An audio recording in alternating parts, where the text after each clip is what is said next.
Mungkin Bapak tidak luput dari mengikuti berita bagaimana pesta-pesta besar diadakan di Arab Saudi ya Pak ya. Bila dalam waktu dekat ini Bapak Ibu dikejutkan dengan peristiwa besar di Timur Tengah, kita akan dapatkan kabar gembira di balik kesedihan dan kemarahan itu, yaitu saya tak tahu kenapa ini malam saya bicara ini, tapi saya hanya yakin jika saya mengatakan ini berarti ini semacam pesan yang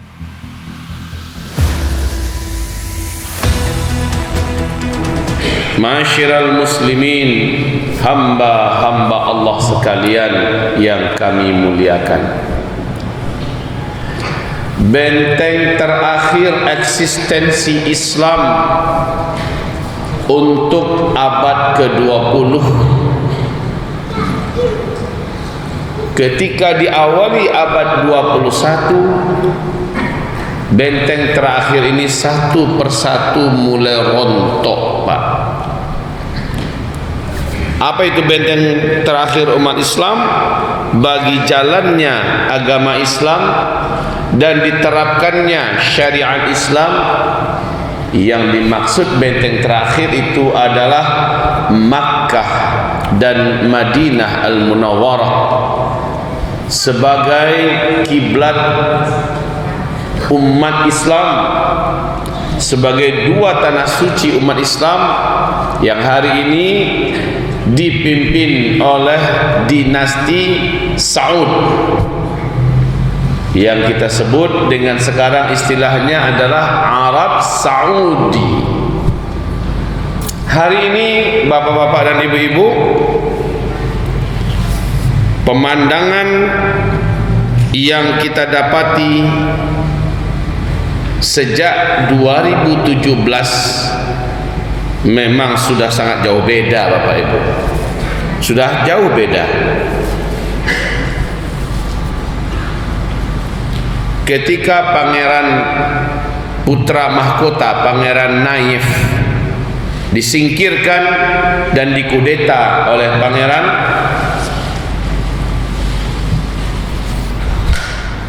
Muhammad bin Salman, maka sejak itu Muhammad bin Salman merubah haluan kerajaan Arab Saudi yang sebelumnya total bersyariah menuju liberalisme. Dengan tidak ragu-ragu beliau meresmikan ratusan bioskop yang dibangun dengan mewah di seluruh negeri-negeri kerajaan Arab Saudi. Dengan penuh bangga beliau mengatakan dan menyatakan bahwa Arab Saudi mengalami perubahan yang sangat membahagiakan dalam sejarah. Kami akan tinggalkan masa lalu yang kelam. Sedih kita dengarnya ya Pak ya. Masa lalu yang kelam itu adalah masa lalu yang berislam. Dianggap itu masa lalu yang kelam. 1,5 bulan yang lalu di depan utusan berbagai negeri dan negara di wilayah kawasan Teluk dan Timur Tengah, beliau begitu mantap berkata dengan pasang muka yang sangat bangga pada diri sendiri, mengatakan Eropa baru, Arab akan menjadi Eropa baru dalam 5 tahun ke depan. Semua apa yang ada di Eropa ada di Arab. Semua maksiat yang ada di Eropa ada di Arab. Semua dosa yang dibuat di Eropa ada di Arab. Dan saya pastikan itu katanya. Kalau mau cari Eropa nggak perlu lagi ke Eropa, datang saja ke Arab, semuanya tersedia. Dia sebutkan semua negara-negara, Arab Saudi, Bahrain, Kuwait, Uni Emirat Arab. Dia sebutkan. Kaum muslimin yang kami muliakan,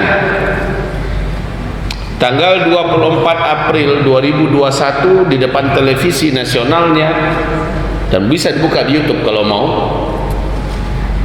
saat diwawancarai oleh presenter, maka beliau berkata dengan penuh gagah, tidak ada rasa takut sedikit pun kepada Allah Subhanahu wa ta'ala, bahwa yang beliau akui dalam Islam ini hanyalah Al-Quranul Karim dan hadis mutawatir. Adapun hadis sahih yang banyaknya luar biasa, dan itu adalah pondasi dasar di atasnya berdiri hukum-hukum Islam, dia katakan saya tolak semuanya, menolak hadis sahih. Jangankan hadis sahih li ghairi, jangankan hadis hasan, jangankan hadis hasan li ghairi dan dhaif, sedangkan hadis sahih saja ditolaknya semua. Artinya apa? Artinya tak lama kemudian setelah itu semua syariat Islam baik di bidang pendidikan sampai kepada bidang ekonomi, sampai ke bidang kesehatan, sampai ke bidang hukum, pidana, perdata dan lain-lainnya, semuanya akan dihapuskan dan dianggap hukum ilegal. Hukum Allah Subhanahu wa taala akan dianggap sebagai musuh negara. Sebab apa? Ketika dikatakan hadis-hadis sahih ditolak semua, maka berarti semua yang dibangun di atas hadis itu akan hancur, lalu digantikan dengan berbagai macam berbagai macam aneka ragam kejahilan, kezaliman, kesemena-menaan. Hasbunallah ni'mal wakil, ni'mal maula. Hasbunallah ni'mal wakil, ni'mal maula wa ni'mal nasir. Ya Allah ya Rabb. Ma'asyiral muslimin, hamba-hamba Allah yang kami muliakan. Kenapa mukaddimah ceramah kita mulai dengan ini, Pak? Karena ini tentu saja akan berdampak kepada dunia ini secara seluruhnya. Mungkin Bapak tidak luput dari mengikuti berita bagaimana pesta-pesta besar diadakan di Arab Saudi, ya Pak ya, dengan mabuk-mabukan, mengundang artis-artis dan penyanyi-penyanyi luar negeri bergoyang-goyang setengah telanjang di atas panggung dengan lampu kerlap-kerlip, sementara mereka yang di bawah berjubah, wanita-wanitanya juga sudah bergoyang-goyang di bawah, dan mereka dengan penuh bangga tos-tosan minum-minuman keras. Wahai kaum muslimin, saya hanya ingin membacakan hadis Nabi dan tunggulah kebenaran hadis ini terjadi. Ketika sebab dibuat, akibat pasti terjadi. Itu hukum Allah yang tidak akan pernah berubah kaum muslimin. Ketika sebab dibuat, akibat pasti muncul. Apa kata Rasulullah sallallahu alaihi wasallam? Fi hadhil ummah khasfun wa maskhun wa qadhfun. Pada umat ini kelak benar-benar akan terjadi nanti di akhir zaman. Di sini pada umat ini di akhir zaman. Waktu itu Nabi ngomong di mana? Di Hijaz, di Madinatul Munawwarah. Nabi berkata di negeri yang hari ini disebut dengan Arab Saudi, bahwa akan terjadi di akhir zaman di sini, di tengah umatku, ya, kalian akan mendapati kejadian bencana-bencana besar, gempa-gempa besar, tenggelamnya negeri-negeri dan kota-kota, hujan meteor dan hujan batu dari langit.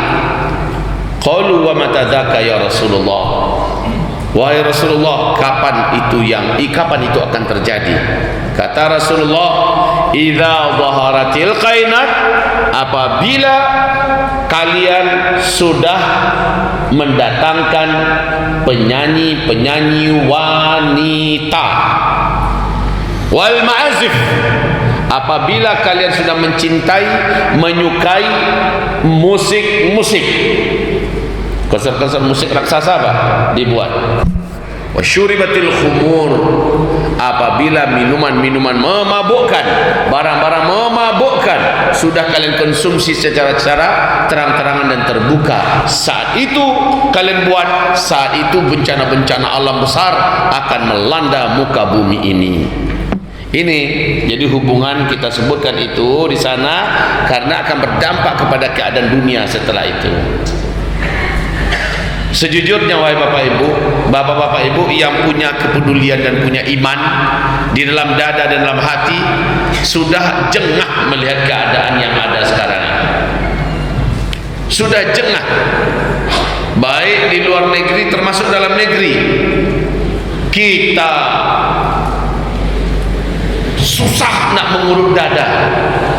Ada yang sesuatu sangat terbakar di dalam dada ini, berat rasanya. Itu bagi orang yang peduli. Karena orang tidak peduli masih santai-santai aja dia. Nggak ada masalah kok. Dunia ini masih aman-aman saja. Ya, nggak ada masalah. Padahal kalau kita peduli, kita lihat benar-benar masalah. Lihat moral anak-anak muda kita hari ini. Memangnya tidak ada masalah melihat kelakuan, perangai, tingkah pola. Lihat kegagalan pendidikan yang ada. Apa yang dihasilkan oleh generasi sekarang dengan gaya pendidikan yang ada ini. Apalagi anak-anak sudah belajar dengan cara yang kita ketahui selama ini, akhir-akhir ini makin menjadikan mereka tak terkendali. Wahai hamba-hamba Allah yang kami muliakan, lihat secara kesehatan, keadaan bukan makin membaik, makin memburuk, mencekam dan menakutkan.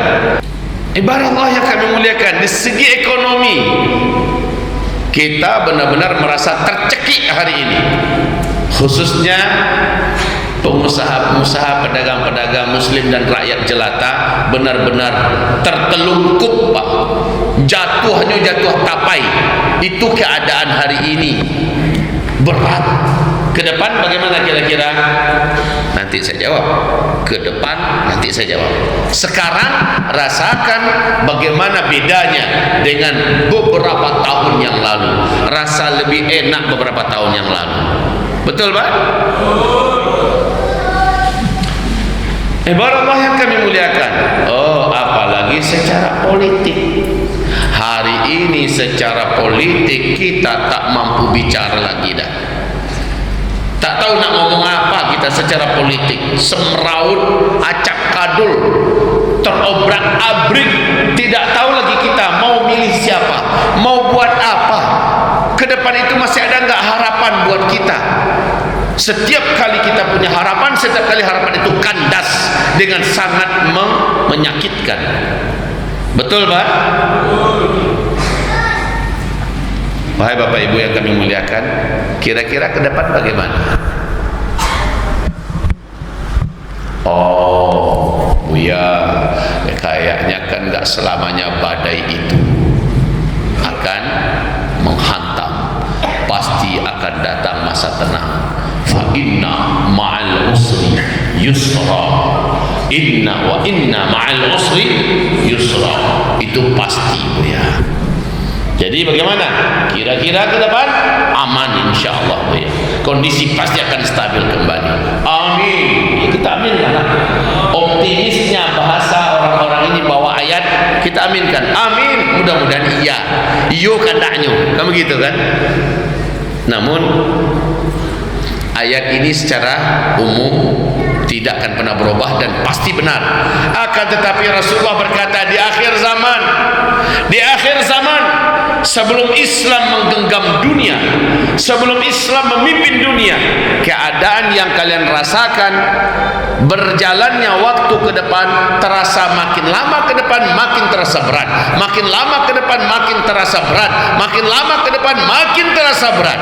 Hari yang kalian jalani pada saat ini lebih berat daripada yang telah kalian lalui, dan hari yang esok kalian akan datangi lebih berat daripada hari ini yang sedang kalian jalani.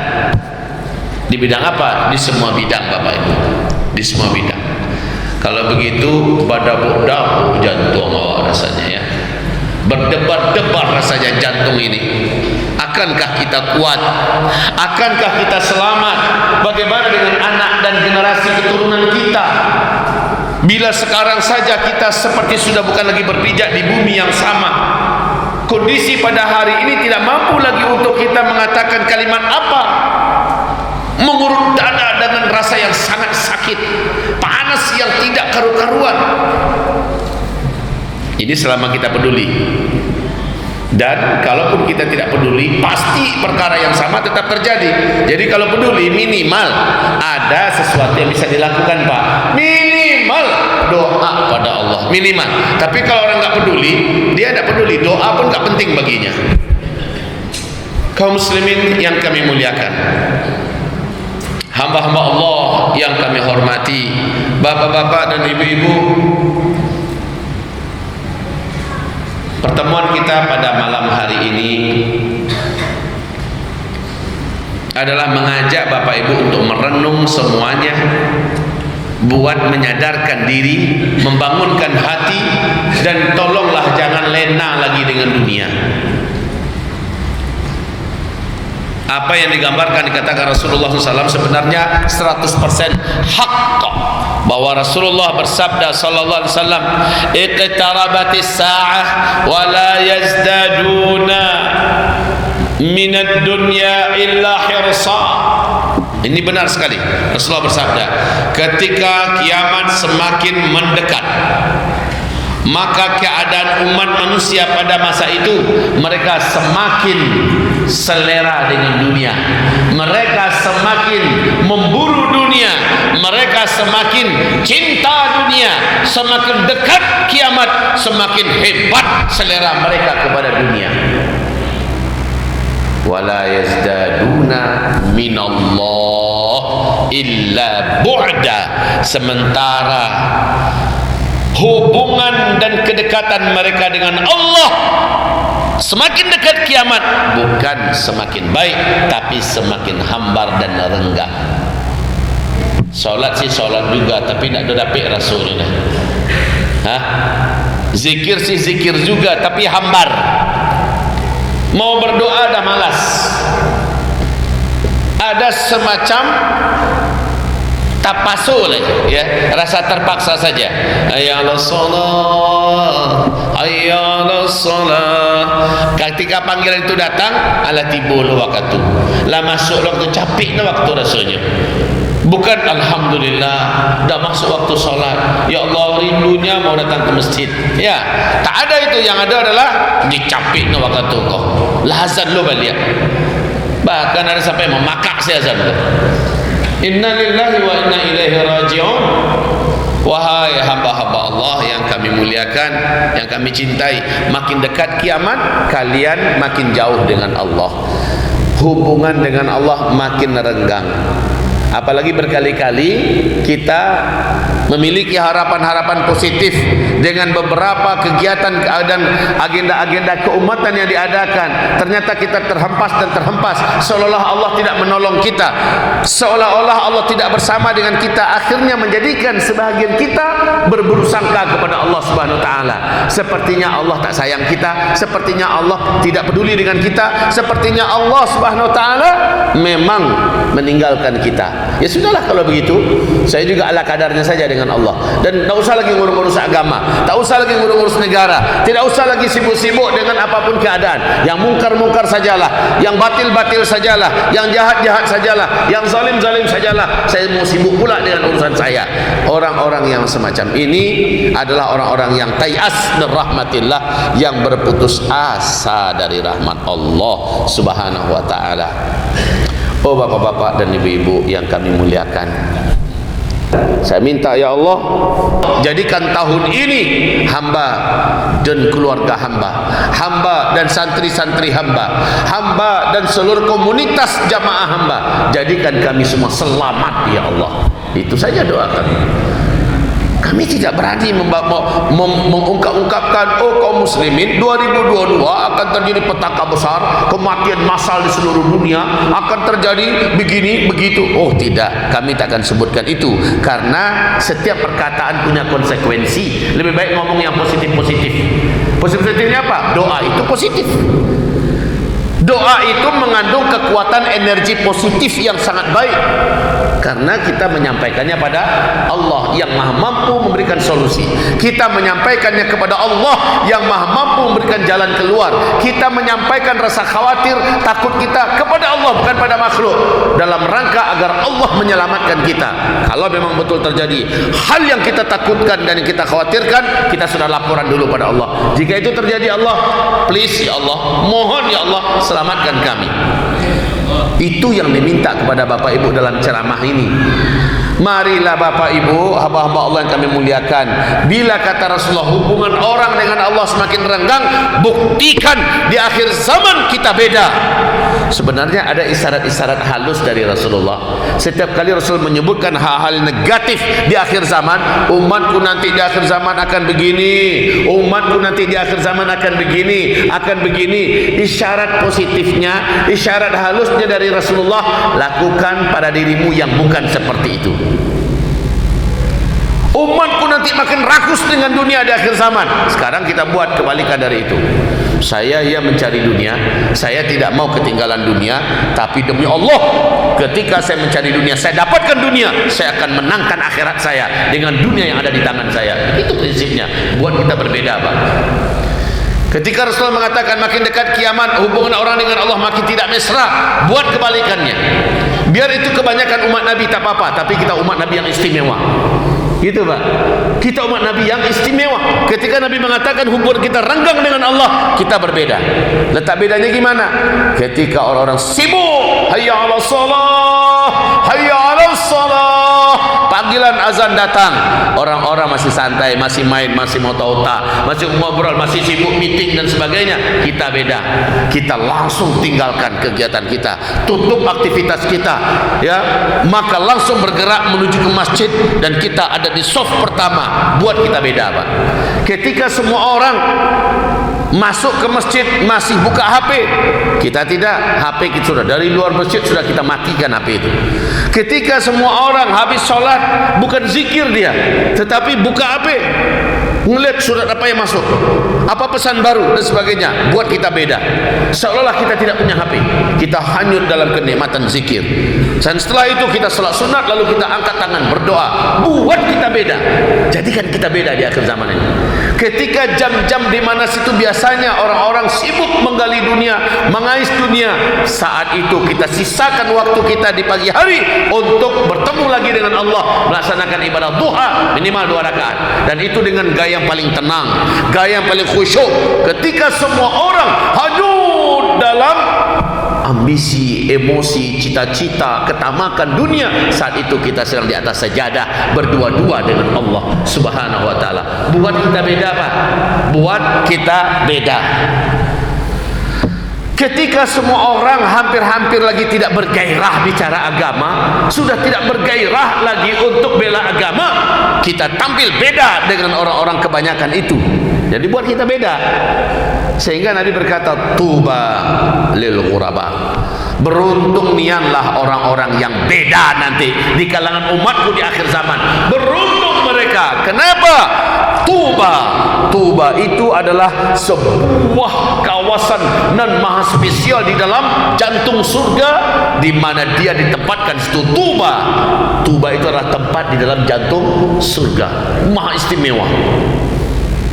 Orang-orang yang beda di akhir zaman, bedanya mengarah kepada yang positif. Begitu Pak. Sekarang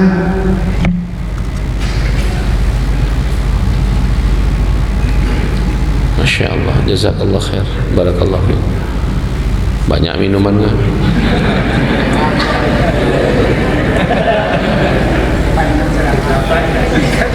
Tapi judulnya buat beda ini. Malam ini beda. Masya Allah, alhamdulillah. Ya, Bapak Ibu yang kami muliakan, kita di akhir zaman ini, orang beriman, khusus umat Nabi yang spesial, kita ingin dapatkan apa yang pernah Nabi katakan dulu. Di akhir zaman, umatku yang beda, umatku yang melawan arus, umatku yang istiqomah, umatku yang ingin menampilkan Islam kafah. Mereka di mata Allah mereka di sisi Allah akan diberi pahala 50 kali lipat pahalanya kalian, wahai para sahabatku. Para sahabat bertanya, ya Rasulullah, 50 kali lipat pahalanya kami atau 50 kali lipat pahala mereka di zaman saat itu? Kata Rasul, bukan, bal minkum, bukan 50 mereka yang hidup zaman mereka, tapi 50 kali lipat pahala kalian. Kalian hari ini dapat ujian, mereka dapat ujian mereka lebih berat daripada kalian. Iya Pak, ujian yang kita rasakan hari ini lebih berat. Bukan ringan ujian para sahabat itu, tapi ujian hari ini lebih berat. Kalau dulu seberat-beratnya ujian, masih ada Rasul peneduh mata mereka, masih ada Rasul tempat curhat mereka, masih ada Rasul untuk mengobati rasa sedih, iba dan luka di hati mereka, masih ada Rasul yang mereka bisa harapkan doanya Rasul pada Allah. Betul ya? Kalau sekarang kita mau ngomong sama siapa? Ulama mana yang kita harapkan pada hari ini? Ustadz mana yang kita bisa berbagi curhat kepadanya? Ustadz dan ulama pun pada hari ini dalam keadaan tidak menentu suasana hatinya. Maksudnya apa tak menentu? Coba ulama mau bicara kebenaran, mau bicara al-haq secara belak-belakan dan terang-terangan, ulama ini dengan cepat dikepung oleh komunitas buzzer RP dan pada akhirnya dikadukan, kemudian langsung diproses dan tersangka, kemudian masuk kandang stumbin. Kaum muslimin yang kami muliakan, jadi hari ini bagaimana para ulama? Ya sudah, ngajar baik-baik di sekolah-sekolah, di pondok-pondok pesantren, mengurung diri. Kalaupun ceramah, ya sudahlah, sampaikan yang ma'ruf-ma'ruf saja, jangan cerita yang mungkar-mungkar, bahaya. Nah, ya ma'ruf-ma'ruf saja ya. Itu aman kalau seperti itu. Kalau bicara mungkar-mungkar, habis Pak, disikat oleh buzzer RP ya, nggak usah lagi bahasa-bahasa buzzer RP aja. Jadi hari ini wahai kaum muslimin, posisikan diri kita Bapak Ibu sebagai orang yang beda. Ketika Nabi mengatakan negatif yang akan terjadi pada umat di akhir zaman, kita buat beda dengan digambarkan Nabi. Isyaratnya seperti itu ajalah. Isyaratnya begitu saja. Wahai hamba-hamba Allah, saat Rasulullah sallallahu alaihi wasallam menggambarkan la tattabi'anna sunanal ladzina min qablikum shibran fa shibra, dhira'an fa dhira'a, hatta walau dakhalu juhra dhabbin tabi'tumu. Benar-benar kalian ini nanti, kata Nabi, di akhir zaman akan mengekor budaya-budaya jahiliyah. Sejengkal demi sejengkal, sehasta demi sehasta, sampai orang-orang jahiliyah yang kalian ekori itu masuk ke lubang biawak, dan itu sudah nggak masuk akal, udah nggak patut, nggak pantas kalian ikut-ikutan masuk seperti mereka. La tattabi'anna sunanal ladzina min qablikum. Ini kata Rasulullah sallallahu alaihi wasallam sudah dibuat oleh umat Islam seluruh dunia, paling terakhir Arab Saudi baru-baru ini. Arab Saudi sebagai benteng terakhir syariat Islam juga sudah melakukan, bahkan dengan penuh bangga, dengan penuh rasa percaya diri, merasa paling hebat dengan pendapatnya. Dia berkata, dalam 5 tahun ke depan kita akan menjadi Eropa baru. Wahai hamba-hamba Allah, wahai saudara-saudaraku, dengan hadis Nabi ini buat diri kita beda. Buat diri kita beda. Ketika Rasulullah, kalian mencintai musik, jadikan kita umat Nabi yang menghindari, menjauh, dan bahkan menyepikan rumah kita dari musik, menyepikan telinga kita dari musik. Tidak rela di mobil kita ada musik, tidak rela di HP kita ada musik. Seperti itu Pak, buat beda. Make yourself different than other ya. Buat dirimu beda dari yang lain. Umat di akhir zaman harus ghuraba. Umat akhir zaman harus ghuraba, beda.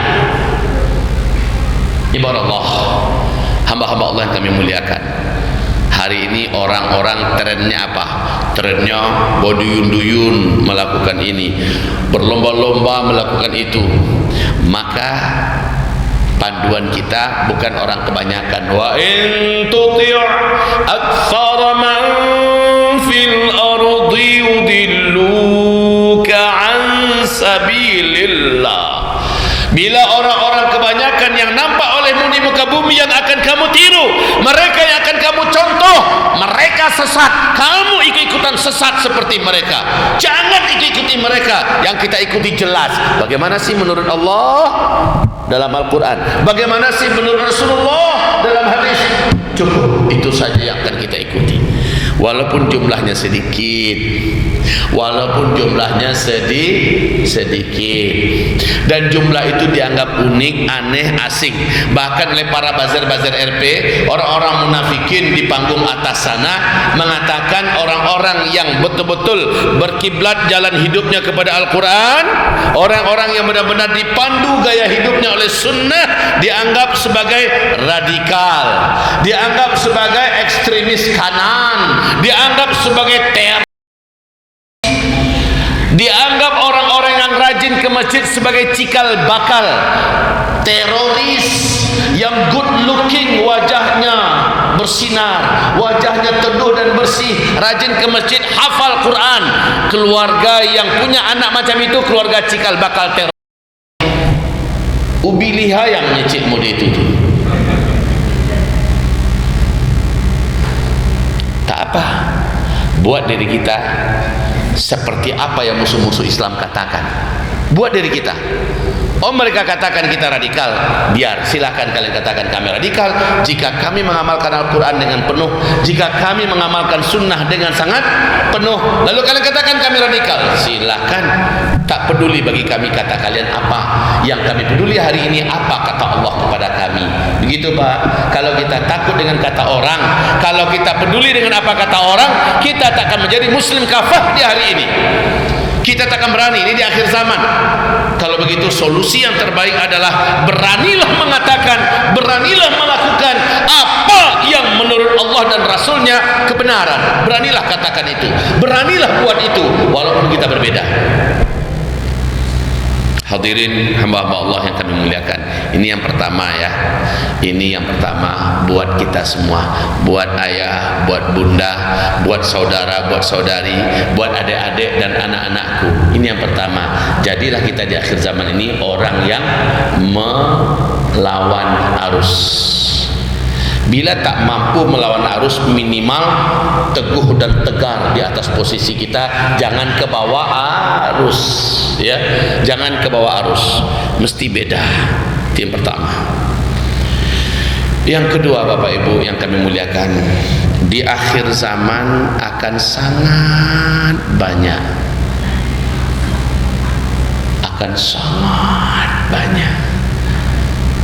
terjadi bencana, petaka, musibah, peperangan, angka kematian yang tidak terkira-kira. Apa antisipasi kita? Kapan itu kira-kira Buya? Saya katakan Allahu a'lam. Dari tanda-tanda dan indikasinya semua kita menyaksikan, semua kita mendengar, semua kita melihat. Jadi kapan terjadinya? Allahu a'lam. Apakah dekat itu? Apa yang kita harus kita lakukan sekarang?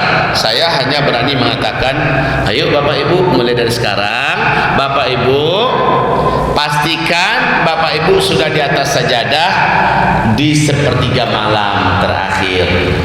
Itu dulu yang pertama saya nasihatkan ya. Bangunlah Bapak Ibu, minimal jam 4 jadi bangunlah di atas sajadah, sujudlah yang lama, bacalah baca-bacaan sujudnya, berdoalah kepada Allah. Setelah tahiyat assalamualaikum, assalamualaikum, zikir, lalu angkatlah tangan, minta kepada Allah. Hari ini waktu yang sangat tepat Bapak Ibu nyinyir minta kepada Allah. Jadi bangun tahajud, doa yang panjang.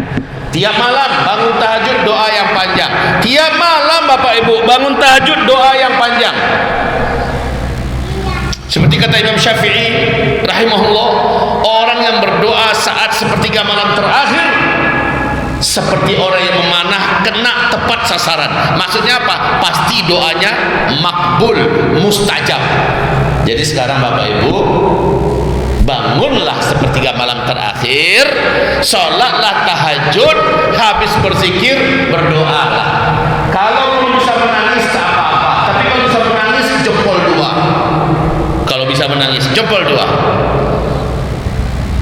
Wahai Bapak Ibu yang kami muliakan, kenapa begitu? Hadis Nabi berikut ini, man sarrahu ayastajiballahu, man sarrahu ayastajiballahu lahu 'inda syada'id wal karib falyukthirid du'a 'inda raha.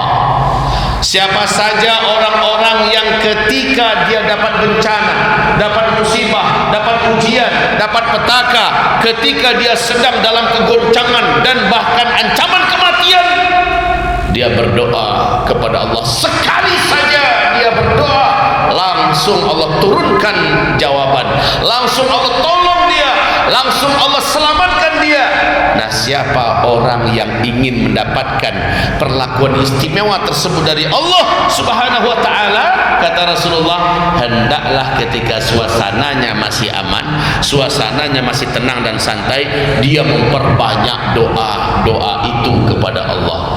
Ya Bapak Ibu, kini masih tenang keadaan kita, kini masih aman keadaan kita, kini masih nyaman, masih bisa Bapak Ibu berdoa dengan tenang. Perbanyak doa itu hari ini Bapak Ibu. Nanti ketika terjadi ketakutan yang mematikan, ketika terjadi bencana yang mengerikan, Bapak Ibu angkat tangan. Sementara sebelumnya Bapak Ibu sudah rajin berdoa, Bapak Ibu duluan yang akan dikabulkan oleh Allah Subhanahu wa ta'ala. Senjata kita hari ini cuma doa. Senjata kita hari ini hanya doa, tak ada lagi yang lain. Senjata berbentuk ini kita nggak punya. Pakai pisau saja kita udah kita nggak punya apa-apa sekarang ini. Yang kita punya hanyalah doa. Maka perbanyak itu sekarang. Wahai Bapak Ibu, dalam hal ini kita juga wajib nyinyir kepada Allah Subhanahu wa ta'ala. Doa. Habis sholat 5 waktu Bapak Ibu, zikir. Habis zikir, sholat sunat ba'diyah. Habis sholat sunat ba'diyah, berdoa. Berdoa. Dan buang dari hati Bapak Ibu, ambo berdoa agak talamus kete kece orang beko sok siap pajak tu mah kan ya Pak ya, sok siap balam-lamuan doa. Nah, orang-orang yang macam ini kaum muslimin bukan sedikit sekarang. Marah partai cemeh Indonesia itu. Biarkan mereka hari ini mentertawakan kita, besok mereka akan melihat bagaimana kita sangat diprioritaskan oleh Allah dalam keselamatan, sementara mereka tenggelam dalam bencana dan musibah. Tapi kita beda, kita diselamatkan oleh Allah. Sekarang waktunya, sekarang waktunya. Saya tidak berani memastikan apa yang akan terjadi, tetapi ada kewaspadaan tingkat tinggi Pak. Ada kewaspadaan tingkat tinggi bahwa lebih baik kita bersiap siaga, dan itu dengan cara banyak bergantung, bertawakal kepada Allah dalam doa yang sangat kuat. Itu yang paling bagus Pak ya. Ini nomor 2 nasihat saya. Kok laika bagulo nasihat abokor amankan langsung. Malam nanti langsung berniat, berazam, bangunkan pakai jam waker kalau agak kurang terbiasa bangun ya. Bangunkan pakai handphone, itu gunanya handphone sekarang ini bisa membangunkan kita tidur. Tepas terbangun, jangan sampai dimatiin HP lalu balik, jangan sampai begitu.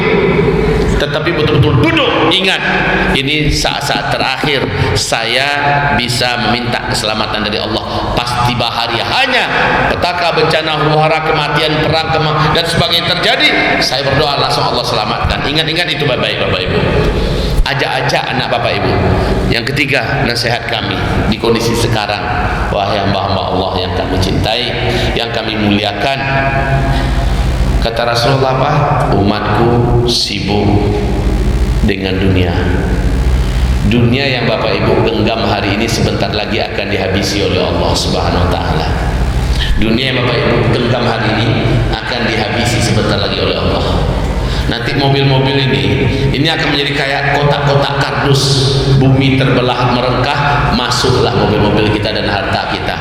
Air datang berupa tsunami bagi yang tinggal di tengah di tepi laut, di tepi pantai, terjadi gelodo, terjadi banjir bandang dan sebagainya.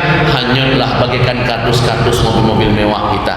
Rumah-rumah cantik kita juga akan runtuh karena gempa-gempa yang hebat dan sebagainya.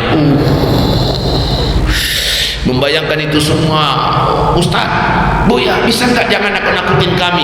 Kalau dikatakan jangan nakutin kami, pesankan pada Nabi Muhammad, jangan wahai Rasulullah, ungkapkan pada kami hadis-hadis yang membuat kami takut di akhir zaman.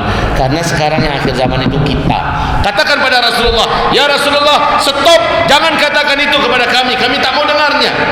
Dan kalau ada ulama dan dai yang juga tidak mau menyampaikannya pada Rasulullah sudah menyampaikannya, maka dai dan ulama ini terancam nasibnya nanti pada hari kiamat.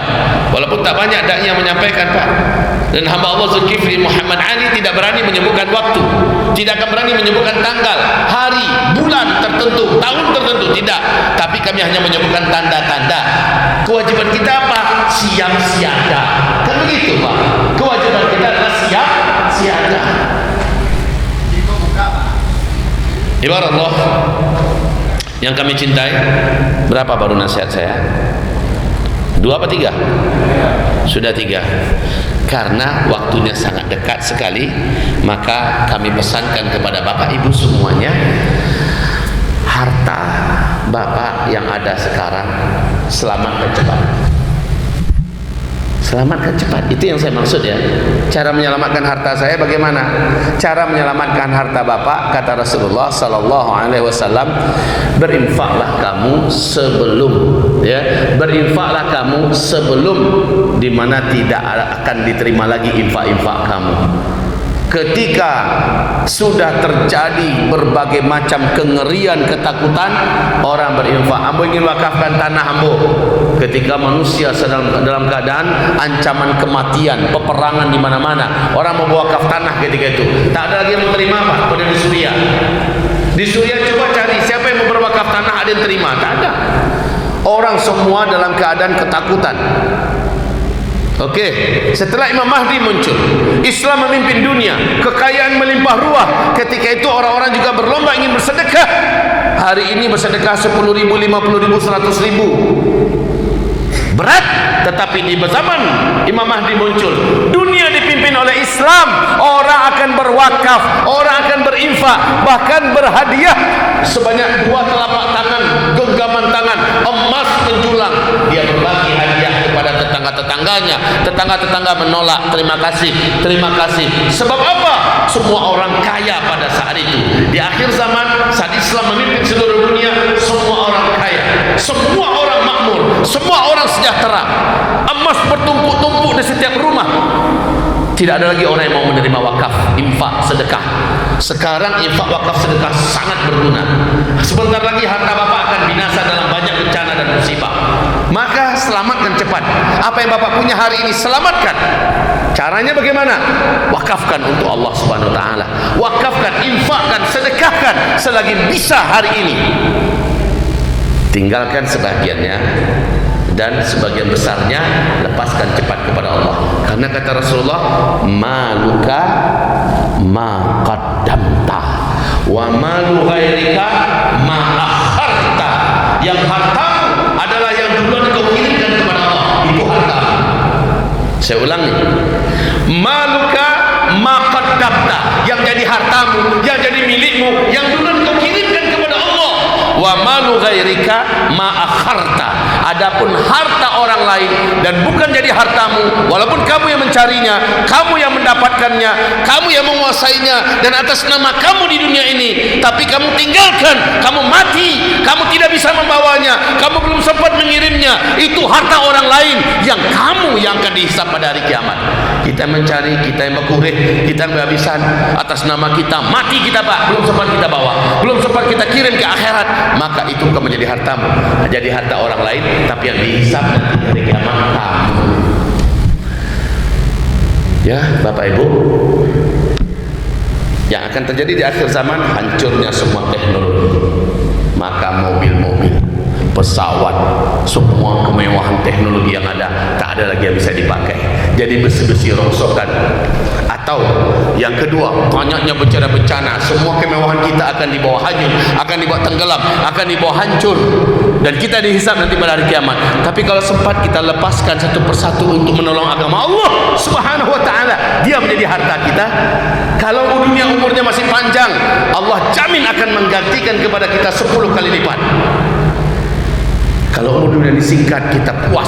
Alhamdulillah, untung Buya Zulkifli Muhammad Ali dulu menyampaikan kepada kami, dan tertarik ambo mengikutinya, ambo infakkan, ambo wakafkan. Sekarang hari ini benar terjadi.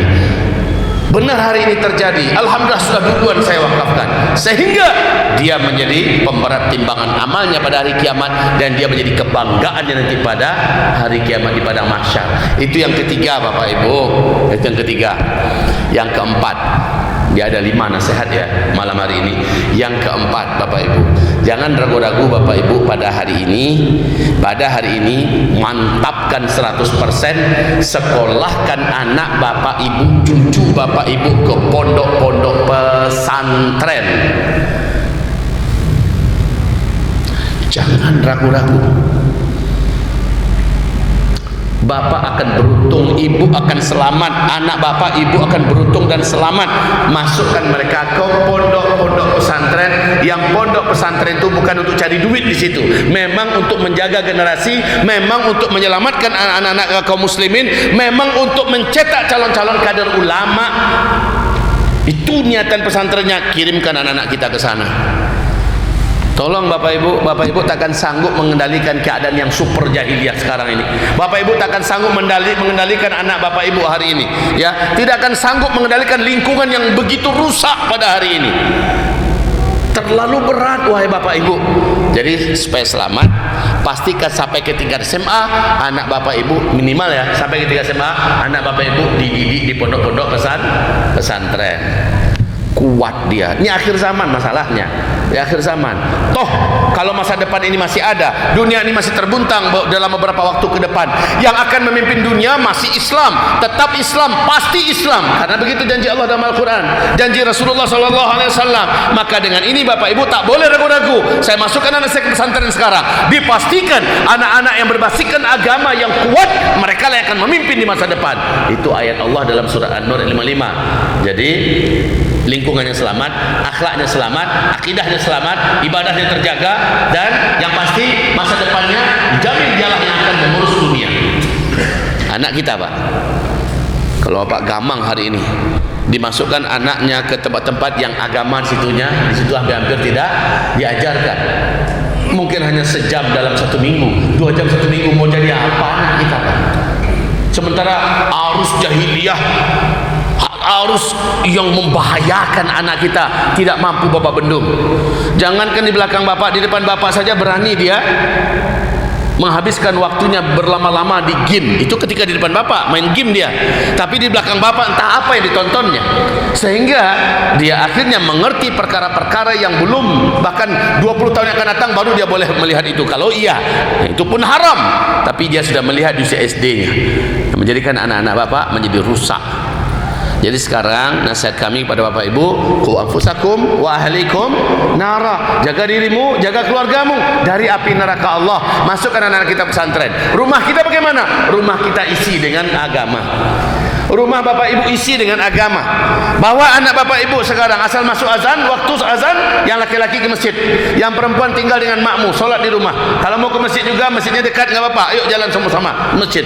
Hidupkan suasana agama di rumah, ya. TV kalau dapat jangan ada di rumah, kalaupun ada kita kawal acaranya, channelnya kita kawal, atau kita belikan CD-CD kalau masih ada CD sekarang, masih ada CD yang semuanya adalah berbau pendidikan, ya, yang akan membawa anak kita ngerti ini dia contoh, ini dia yang harus ditonton.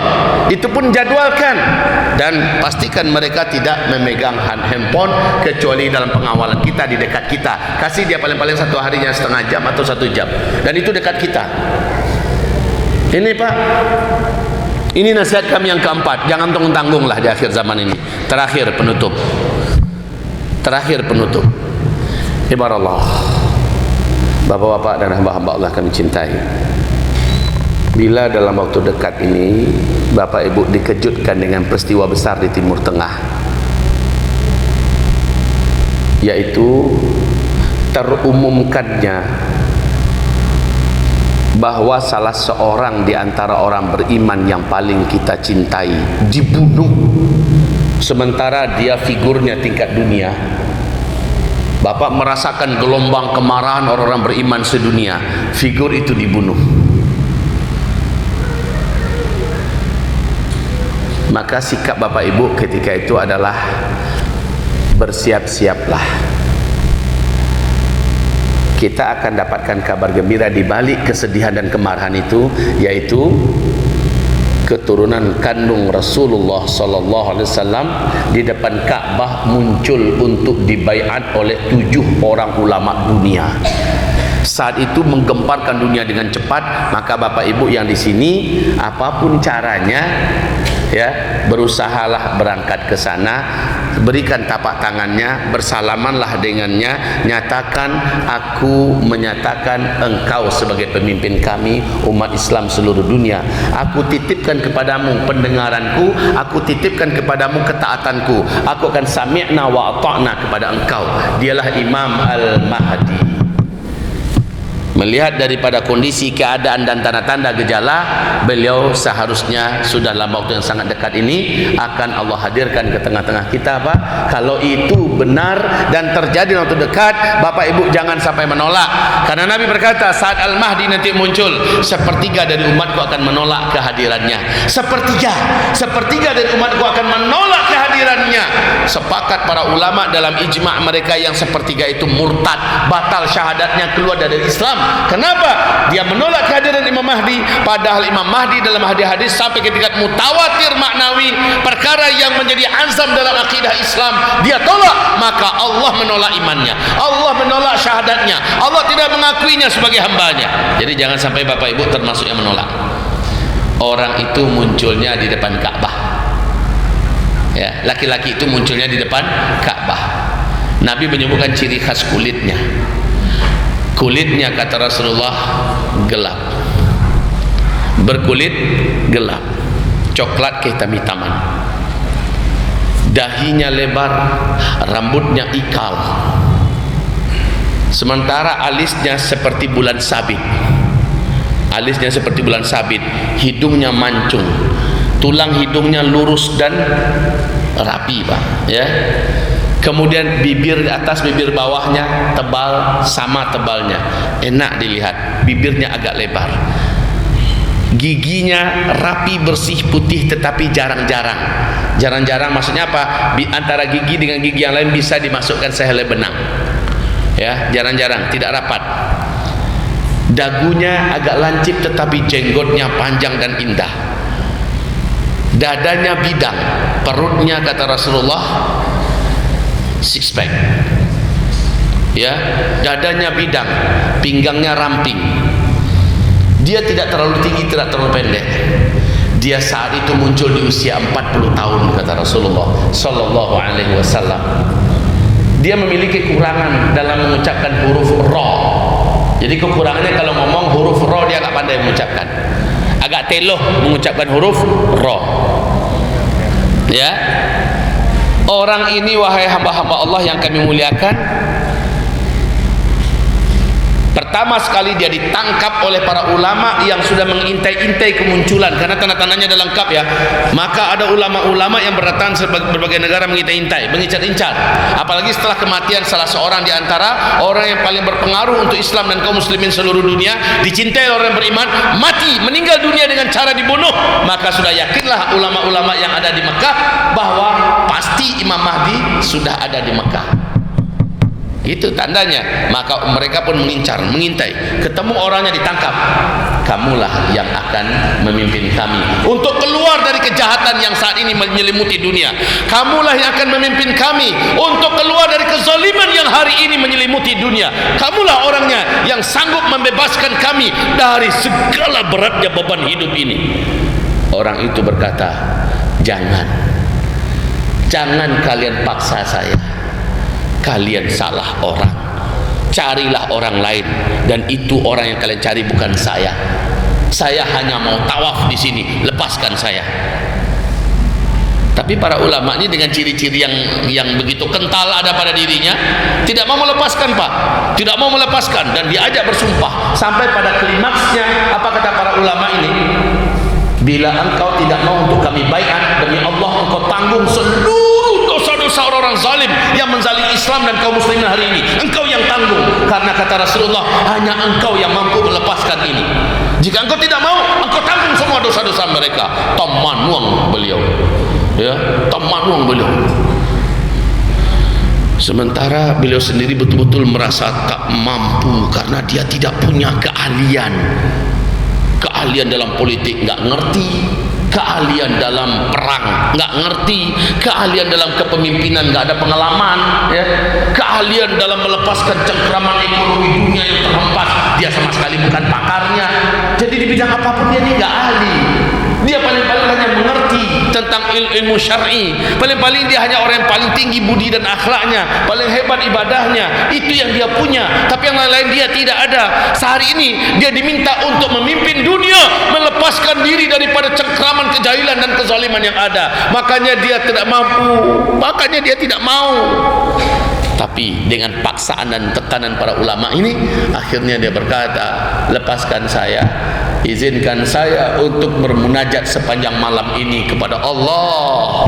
Maka kata Rasulullah, di bawah pengawalan dan pengawasan orang-orang yang ada di sekitar itu, lelaki ini pun bertahajud, laki-laki ini pun mengangkat tangan, dan dia berdoa, air matanya berurai. Bagaimana ini ya Allah, bagaimana ini ya Allah, ya Allah, apa yang harus hamba lakukan?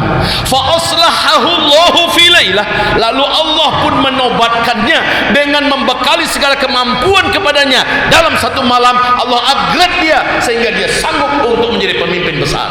Allah sanggupkan dia dalam satu malam sehingga dia mengerti masalah bagaimana membangkitkan perekonomian dunia. Allah berikan dia kemampuan dalam satu malam sehingga dia tahu bagaimana cara memimpin peperangan dan memadamkan fitnah-fitnah api perang. Allah berikan dia kemampuan bagaimana cara dia menjadi leader. Allah berikan semua kemampuan yang memadai sehingga mantap hatinya di malam hari itu. Besok selepas sholat subuh, selesai zikir subuh, selesai sholat sunat syuruk, para ulama datang lagi kepadanya. Bagaimana? Sudah ada keputusan hatimu? Sudah, katanya. Bagaimana? Saya siap. Ulurkan tanganmu, kata para ulama. Maka itulah dia. Mendengarkan ini, pemerintah Arab Saudi langsung mengumpulkan orang-orangnya, tentara-tentaranya, polisi-polisinya untuk membunuh orang yang baru saja dibaiat. Tetapi kaum muslimin yang ada di Mekah dan sekitarnya dengan cepat mengepungnya dan melindunginya dan bersama-sama meratakan dan menghabisi semua orang-orang yang berniat jahat kepadanya. Maka berita ini cepat menyebar. Dari Taif datang, dari Jeddah datang, dari mana? Dari berbagai daerah provinsi berdatangan untuk berbaiat kepada Imam Mahdi. Berita ini dengan cepat sampai juga ke sini. Jika itu sudah sampai, kata Rasulullah, kamu wajib mendapatkannya, berbaiat kepadanya walaupun kamu harus merangkak di atas salju. Jadi seberat apapun keadaan, pastikan kita berangkat. Kalau memang tak mampu karena kita sudah terlalu tua, tidak mampu karena tidak punya biaya, tidak mampu karena kita lumpuh dan penyakitan dan sebagainya, titipkan salam dan baiat kita kepada orang-orang yang bisa berangkat. Begitu caranya, Pak. Titipkan salam dan baiat kita. Kalau kita macam mana? Saya janda nih, saya tidak bisa berangkat, tapi saya punya duit. Dengan duit itu berangkatkan anak-anak muda yang kuat-kuat dan sehat-sehat. Berangkat kamu nak, ini belanja dari ibu. Berangkat kamu nak, ini belanja dari bapak. Bapakmu sudah lemah, ya. Bapak pamanmu ini memang sudah tidak bisa diandalkan. Kami tinggal di Indonesia saja. Kamu berangkat, wakili bapak. Kamu berangkat. Ini harta, ini berangkatlah kamu. Begitu, Pak. Jadi ingat, ini pesan saya. Saya tak tahu kenapa ini malam saya bicara ini, tapi saya hanya yakin jika saya mengatakan ini, berarti ini semacam pesan yang bapak tidak sadar atau ibu sadar bahwa bisa jadi habis ini saya sudah tak ada, atau bisa jadi habis ini kejadian ini langsung terjadi. Allahu a'lam. Yang penting saya sudah sampaikan dengan segala ketidaktahuan kapan pastinya ini, tetapi saat ini sudah selayaknya nomor 1, nomor 2, nomor 3, nomor 4, nomor 5 tadi kita jadikan sebagai harta ghanimah kita di malam hari ini. Yang nomor 1, nomor 2, nomor 3, nomor 4, nomor 5. Yuk Bapak Ibu, letakkan ada yang nomor 1 sampai nomor 5 tadi. Hah? Lailupo. Kayaknya itu ya, Lailupo. Inna lillahi wa inna ilaihi raji'un. Allah, tapi insya Allah rekaman ini akan membantu, ya, rekaman ini akan membantu kita untuk kembali mereview ulang apa yang barusan disampaikan. Ya, inilah dia kelebihan orang Indonesia kalau belajar, Pak. Kalau belajar, dengarkan pengajian kita, ini orang Indonesia itu agak jauh dari kebiasaan mencatat.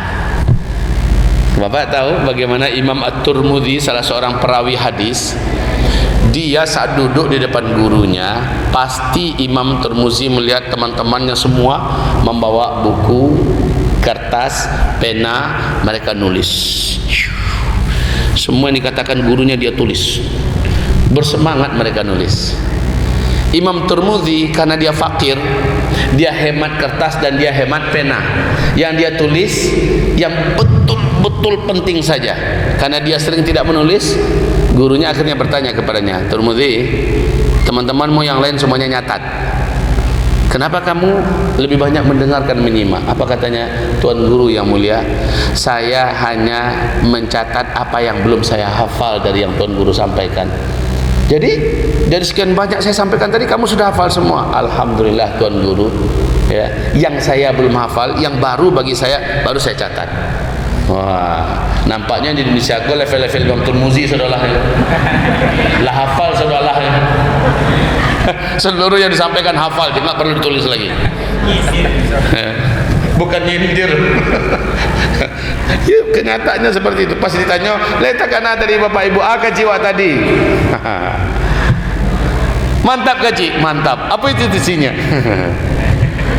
Golak sini lagi. Baiklah, tak banyak sebenarnya, cuma 5 yang saya sampaikan tadi, dan 5 ini mudah diamalkan. Asal Bapak Ibu istiqomah, Bapak selamat. Bila Bapak Ibu tidak amalkan, sudahlah, saya hanya sekedar menyampaikan dan tidak punya daya, saya tidak punya kekuatan untuk memaksa. Wa ma 'ala rasulina illal balaghul mubin. Kewajiban para rasul-rasul kami atau para pewaris-pewaris Nabi dan Rasul hanyalah menyampaikan dengan penyampaian yang terang benderang. Baik Bapak Ibu, jika tidak ada yang akan bertanya, saya akan tutup dengan kita berdoa kepada Allah Subhanahu wa taala. Jika ada pertanyaan, saya kasih waktu 10 menit untuk tanya jawab sehingga jam 10.15 kita selesai. Kalau tak ada, kita tutup dan kita akan berdoa bersama-sama. Silakan Bapak Ibu. Kita sekarang di tengah-tengah pusaran fitnah Duhaimah itu hari ini. Di tengah-tengah pusaran fitnah Duhaimah itu hari ini. Kalaulah ada Bapak tulis, saya akan tuliskan kepada Pak apa-apa model fitnah Duhaimah yang kita sedang di tengah-tengah pusarannya, betul. Ibarat pusaran di tengah laut, kita udah di lubangnya itu Pak. Di tengah-tengah itu betul. Ya, ini bukan awal lagi, tapi sudah di tengah-tengahnya. Silakan. Assalamualaikum warahmatullahi wabarakatuh. Waalaikumsalam warahmatullahi. Ya, masih tahu jadi sudah muncul Imam Mahdi. Belum. Bukan gitu saya sampaikan. Ciri-ciri kedatangannya sudah terjadi. Saya tidak mengatakan Imam Mahdinya sudah muncul, tapi ciri-ciri kedatangannya. Tapi tadi kan sudah ada yang membayar diri yang menyatakan beliau ini adalah imam. Saya tidak menyampaikan demikian. Jadi yang mau sampaikan, kalau seandainya meninggal seseorang yang sangat berpengaruh, tokoh yang sangat berjasa buat Islam seluruh dunia, dicintai oleh orang beriman, terdengar oleh kita dia meninggal dunia, maka bersiap-siaplah. Kan itu hadis yang menyatakan kematian seorang tokoh itu, entah siapa ini, hadisnya sahih. Jadi cirinya ketika dia meninggal, orang beriman seluruh dunia marah, maka di saat itulah di depan Ka'bah akan dibayat seorang laki-laki. Gitu ceritanya. Jadi hubungannya Bu ya, andai kata itu belum, tapi andai kata ia muncul Muhammadi, masa untuk sampai kepada dunia kiamat itu sudah ditentukan dah dari kemunculan Muhammadi dengan kiamat itu. Baik, terima kasih Bapak. Masa kemunculan Imam Mahdi dengan kiamat terjadi sudah ditentukankah? Secara sebutan tahun Nabi tidak menyebutkan, Akan tetapi secara eksplisit, Secara terpisah Nabi menyebutkan kemunculan Imam Mahdi dengan munculnya Dajjal paling lama jaraknya 2 tahun. Dajjal setelah dia muncul ke tengah-tengah manusia hanya 1 tahun 2 bulan 2 minggu kata Rasulullah. Setelah Dajjal muncul 1 tahun 2 bulan 2 minggu, Nabi Isa pun Allah turunkan. Dajjal dibunuh di tangan Nabi Isa alaihissalam. Beberapa bulan kemudian Ya'juj dan Ma'juj pun Allah lepaskan, dan Ya'juj Ma'juj Allah binasakan dengan doa Nabi Isa alaihissalam. Setelah itu dunia aman. Dunia dipimpin oleh Islam. Seluruh dunia dalam keadaan yang kita ceritakan tadi ya, dalam keadaan makmur semakmur-makmurnya ya. Tapi itu kata Rasulullah hanya antara 7 tahun sampai 9 tahun. Berarti enggak lama ya. Di situ akan terjadi matahari terbit dari sebelah barat ya. Di situ akan terjadi keluarnya binatang raksasa dari perut bumi, binatang yang ramah, cerdas, bisa berbicara dengan bahasa manusia, tetapi memberi tanda kepada setiap manusia. Dan pada tahun yang 7 tahun atau 9 tahun masa aman damai itu, di situ pula ditutup dengan Allah wafatkan seluruh orang-orang beriman umat Nabi sedunia serentak dengan cara Allah lepaskan angin lembut dari negeri Yaman. Angin ini sejuk, berbau wangi kesturi. Angin ini dengan cepat membungkusi bumi, khusus orang beriman yang dalam hatinya ada iman. Angin itu akan kena kepadanya, akan terhirup olehnya. Saat dia terkena oleh angin itu, terhirup olehnya angin itu, di situ, di tempat itu juga dia langsung tergeletak meninggal dunia. Serentak seluruh umat Nabi Muhammad yang di dalam dadanya ada iman, walaupun imannya cuma seujung kuku, terkena angin itu dia meninggal dunia. Serentak Pak. Jadi kata Nabi setelah itu yang hidup di muka bumi tidak ada lagi yang kenal dengan Allah Subhanahu wa taala. 1 atau 2 generasi setelah kejadian itu barulah kiamat besar, kehancuran alam semesta. Jadi begitu Nabi menyebutkan urut-urutannya. Jadi penyebutan tahun tidak ada. Ya Pak ya. Ya baik. Mungkin ada yang lain, masih ada itu 4 menit lagi. Ya. Mudah-mudahan kalau itu di zaman awak masih hidup, awak anda. Amin ya rabbal alamin. Cuma ya syaratnya kita tidak gagal mempertahankan iman saat Dajjal muncul. Ini yang paling parah. Karena kata Nabi sallallahu alaihi wasallam, sepertiga dari umatku akan sujud menyembah Dajjal ketika Dajjal muncul. Sepertiga. Kita hafalkan itu salah satu cara kita selamat ya. Bagus kalau sudah hafalkan surah Al-Kahfi. Jadi begitu Bapak Ibu ya, tentang masalah antara kemunculan Dajjal dengan terjadinya kematian serentak orang Islam sedunia. Silakan kalau ada lagi pertanyaan. Jika masih ada pertanyaan, jika tidak ada, sebelum kita tutup doa ya. Baik.